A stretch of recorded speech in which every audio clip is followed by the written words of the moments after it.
Application Access Control, which describes how access can be limited to certain services by user and group.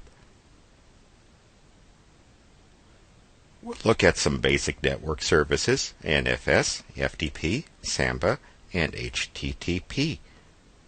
As for NFS, there is no direct application access control by user or user group, at least as configured in etc/exports. However, NFS shares are mounted and configured locally as if it were a local directory.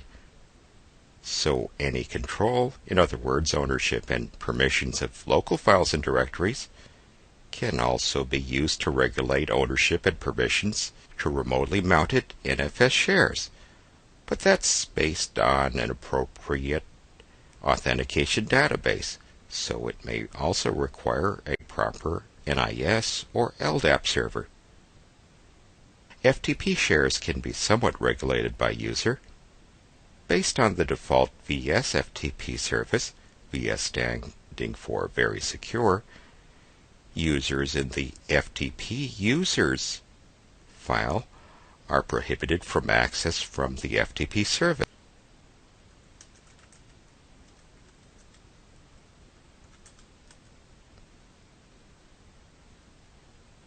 You can add users as you desire to this list.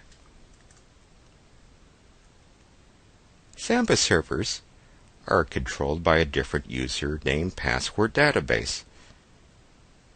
This authentication database can be on a remote system if the domain password server is also remote. It can be on a local system if this local Samba system is on a domain controller.